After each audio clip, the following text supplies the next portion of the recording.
everyone! Kumusta po kayo? Welcome back to our channel. This is Madam El. And in today's vlog po, gusto ko lang i-share sa inyo kung paano ko po inaalagaan ang aking Astron electric appliances. Katulad po nito, meron tayong electric stove. Itong ginagamit ko everyday sa pagluluto, especially during the pandemic time. Dahil madalas nasa bahay tayo, so madalas araw-araw, 3 times a day ko ginagamit ito. At talaga napaka-efficient niya. So this time gusto kong ipakita sa inyo, i-share sa inyo kung paano ko siya inaalagaan, kung paano ko siya nililinis. So ito meron akong basahan na designated lamang para sa kanya. Maliit lang itong basahan na to. Nilalagyan ko siya ng konting liquid soap. Then pinupunasan ko yung lahat ng gilid niya, especially yung nakita nyo yung stainless steel na plate. Ini-scrub ko yan. Yan. Tinatanggal ko yung mga naiiwan dyan na mga kalawang. O, meron kasi madalas kasi pag nagpiprito ka, natatapon yung mantika, so naiipon siya sa gilid. So, pag binabayaan natin, nagkakos yun ng sunog. At saka yun nga, kalawang. So, tinatanggal ko siya. Once a week, binibigyan ko siya ng general cleaning. So, ginagamitan ko siya na old na toothbrush. Yung gamit na toothbrush na, ini-scrub ko yung pati yung kanyang plates. Nakita nyo naman, diba? Ang daming kalawang na tatanggal sa kanya. So, kung imagine nyo kung hindi nyo nililinis tong inyong stove, napakaraming kalawang yan. Diyan nagsisimulang masira ang mga gamit natin. So, kung hindi natin aalagaan siyang mabuti, madali talaga masirang gamit. And this part naman, I also have my Astron portable rice cooker. So, matagal na rin sa akin to. Halos magkasabay ko silang nabili sa online, Shopee, particularly. So, ginagamitan ko din siya ng brush. Binabrush ko yung plate niya. Madalas kasi, nagkakaroon siya ng mga nalalaglag yung mga kanin, ganyan. So, naipunan din siya ng kalawang, lalo na yung gilid. Ayan, binabrush ko talaga yan. So, I make sure na malinis yan. Walang kalawang. Yan, pati alikabok, minsan napapasok din siya. So, yung plate, I make sure na nababrush ko siya. Ito namang yung kanyang lutuan. Hindi ko ginagamit tong plate na to sa ibang bagay. Basta, dyan lang siya sa rice cooker. Hindi ko ginagamit na lutuan. Okay? So, pati yung ilalim niya, nililinis ko rin. Yan. I make sure na once a week na disinfect ko sila. I'm using alcohol to spray all over. Kasi minsan kinakapitan niya ng mga bacteria. Diba?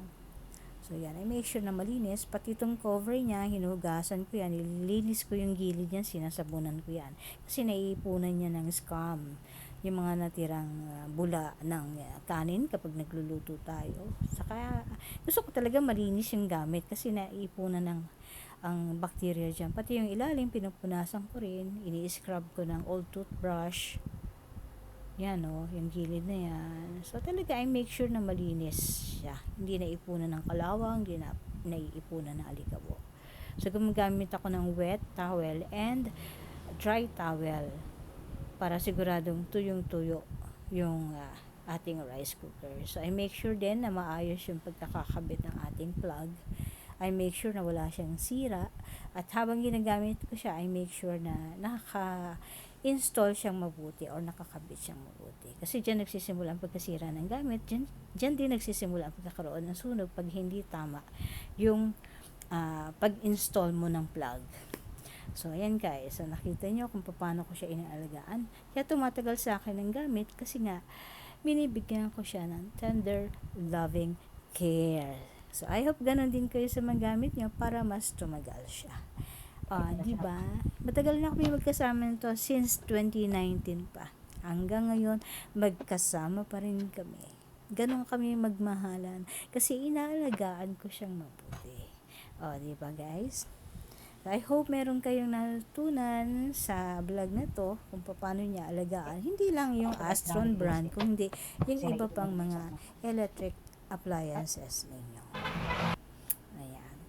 Diba? So, I make sure na malinis talaga yung loob, pati yung loob, hindi lang yung labas, pati yung loob. Kasi diyan nagsisimula ang pagkakaroon ng kalawang. Diyan nagsisimula ang pagkasira ng rice cooker kapag napabayaan nating natatapunan siya ng mga kanin o ng bigas, 'di ba?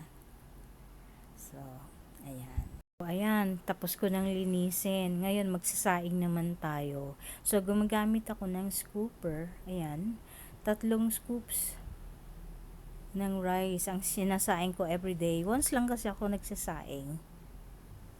Kung lalo na kung nasa bahay lang ako. So 3 cups. Kasya na yan sa akin for breakfast, lunch, and dinner time. Ayan. Tapos once din lang ako naghuhugas ng bigas. Pasensya na sa tubig. Masyado kami mayaman sa tubig. Ayan. So once ko lang siya hinuhugasan, then enough na yon. Kasi maubos naman ang sustansya niyan kung 3 beses mo ugasan, no? Yan. O, tapos, sinusukat natin yung dami ng tubig na kailangan. So, alam mo naman ang paraan ng Pilipino kung paano magluto ng sinaing yan, di ba? So, ginuguhitan natin yan. O, tapos,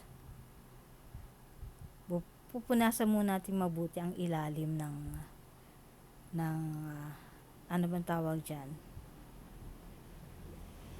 Yan, pupunasan natin mabuti para hindi magkaroon ng problema. Kasi pag basa yan, syempre, madaling masisira yung gamit natin kung hindi natin yan iingatan. Kung ilalagay natin yung bagay na yon ng basa pa, so, possible masira.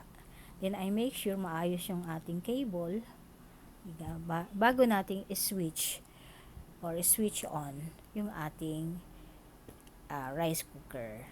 So, ganyan lang po. Ganyan kasimple. At ito naman ang aking bigasan. 3 kilo pong bigas ang kasya sa ganyang kalaking rice cooker. So, enough na yan for me for 1 month consumption. O, diba? Ang cute. Kasing cute ko.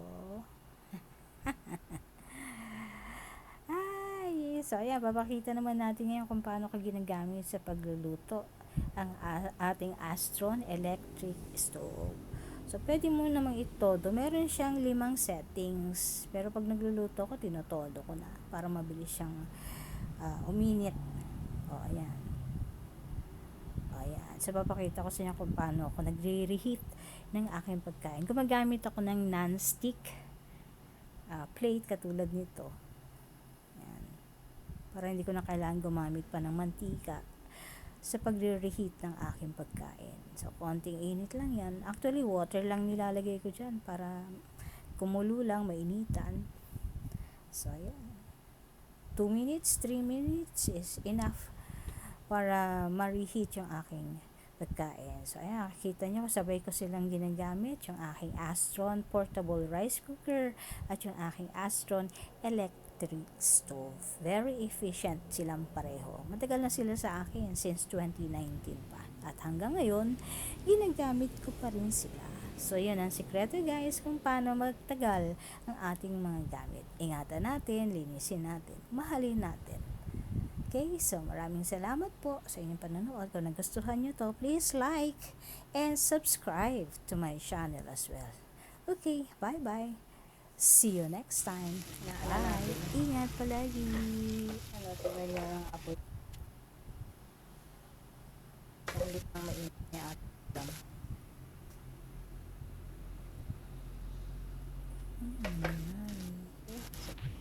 meron siyang 5 settings. Natuto ko na siya para maluto or mabilis siyang upinit.